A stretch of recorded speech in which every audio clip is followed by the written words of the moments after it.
Chapter 12. Sophie did not sleep for long. She was only halfway through a dream when there was a clattering crash and a thump. Sophie jerked awake. She was lying face down, and her scream was muffled by her pillow. Even so, a voice spoke very clearly in the darkness. "Don't wail like that.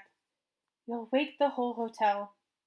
Her dressing table was on the floor, next to a broken mug. Mud and soot was scattered across the carpet, and there was a boy standing at the foot of her bed. The boy said, "Stop it! Arrête! Stop crying! Stop!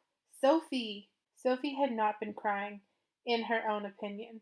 She had been choking, which seemed reasonable in the circumstances. She pushed the hair out of her eyes. "Who are you?" She grabbed a book and held it over her heart. It might help if he tries to stab her. "I'll scream." "No, don't scream." "Why shouldn't I?" It was too dark to see him properly. "I'm just about to." He wasn't much older than she was, Sophie thought. He was long-legged, and his face was tight and wary like an animal. He didn't look like a murderer. Her breath came a little more easily. "Because I don't like screaming." "What do you want?" "I want to talk to you, Sophie."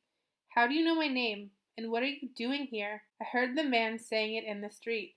The long one, the one you called Charles. My name is Matteo," he added, as an afterthought. "You are watching us?" The boy picked his nose. "Yes, you're not special. I watch everybody." "And what if I scream for the police? What happens then?" The boy shrugged. "You won't. But if you do, I can be gone in—" He glanced, calmly measuring at the skylight. "6 seconds." "Not if I stop you." He shrugged again. "You could try." "And what are you doing here?" Sophie sat up. She thought, "Hold steady." It was lucky that her room was so small. If he tried to attack her, she could get out through the door in 3 steps. "I came in from the roof." "Yes, I can see that." The window was open wider than she had left it, and he had brought at least 2 dozen pigeons' worth of droppings in with him. But why? Why didn't you come through the door? "Don't you lock it? That's dangerous. You should lock your door." "Yes, I do actually." "So that people can't come in." The boy shrugged again. It was difficult to see in the dark, but he might have been laughing at her. It was not a friendly laugh. Sophie said, "And how did you get onto the roof in the first place?" "I thought the only way onto the roof was my skylight." "You thought there was only one way onto the roof? Vraiment? You really thought that?" "Why are you laughing?" "There's hundreds of ways onto any roof. I could have climbed the drain pipe." "Did you?" "I would have heard you, wouldn't I?" "Probably." "Then how did you?" "I jumped." "From the roof next door." "You jumped?" Sophie tried to look casual. "Isn't that dangerous?" Her casual face felt stiff. "No, I don't know. Maybe. Most things are dangerous. Your eye is twitching." "Is it?" Sophie abandoned her casual face. "Oh." "Oui. Anyway," he looked at her, and his eyes were black and hard. "I came to tell you to keep off my rooftop." Sophie was speechless. She had half expected him to ask for money or to try to steal her cello. She was so startled that she forgot to be frightened. She said, "It's not your rooftop. How can it be?" "All the rooftops between the river and the train station are mine. I did not give you permission to go up there." "But—" "Rooftops don't belong to anybody. They're like air and water. They're no man's land." "They're not. They're mine." "How? How are they yours?" "They just are. I know them best." Sophie's face must have looked as unconvinced as she felt, because the boy scowled. "I do," he said. "I know exactly which chimney pots are going to fall next autumn and which gutter mushrooms you can eat. I bet you didn't even know that you can eat those mushrooms that grow in the gutters." Sophie hadn't known that there were such mushrooms, so she said nothing. "And," said the boy, "I know every single bird's nest my side of the city." "That doesn't make the rooftops yours." "They belong to me more than anyone else. I live on them." "No, you don't. You can't. Nobody lives on houses. You live in them." "You don't know what you're talking about." The boy glared at her. He thumped the wall, and his hand left a sooty mark. The forefinger on his right hand was missing its tip. Look, this is stupid. I don't want to hurt you, but you have to stay off the roofs, or I will. Will what? I will hurt you, he said, as a matter of fact, as a man selling bread. But why? What are you talking about? You won't be careful enough. You'll give me away. You have the streets. Use them.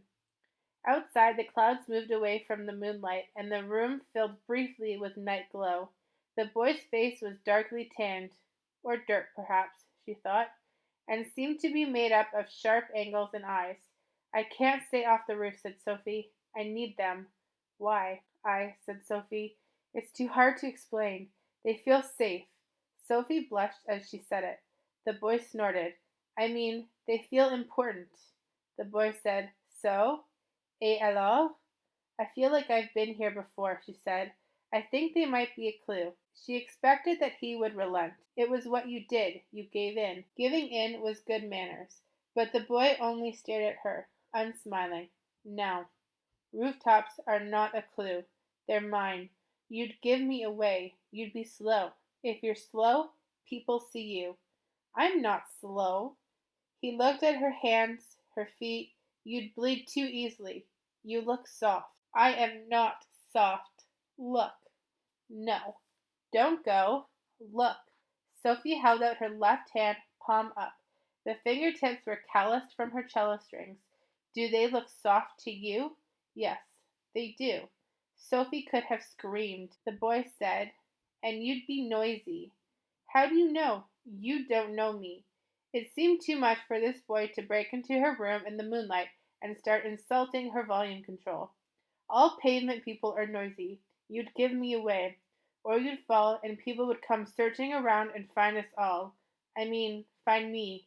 No, you're not coming up here again. You can't stop me. The boy sighed.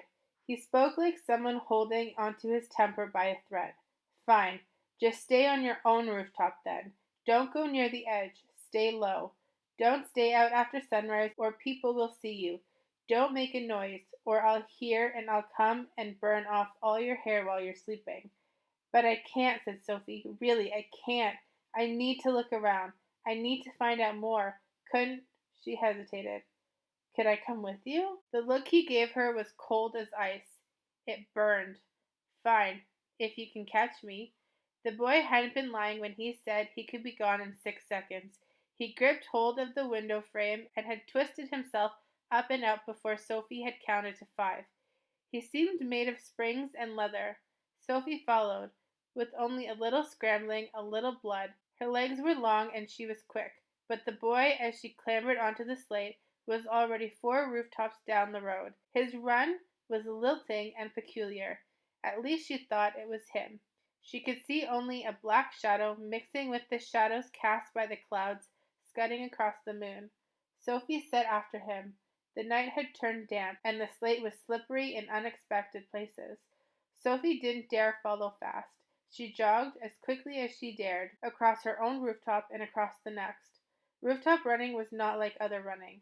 Sophie tried to keep her head low and her back half down. A bottom cropping up over the balustrades and chimney pots would be impossible to explain. Her arms and fingers seemed longer than usual, and got in the way. Sophie halted, panting. The wind blew harder, and she gripped a chimney pot. Clocks below her began to strike 4, and Paris was waking. Its sound was like the hum of 100 secrets, she thought. It was the mutter of a dozen soothsayers. But the boy was nowhere. The boy had disappeared.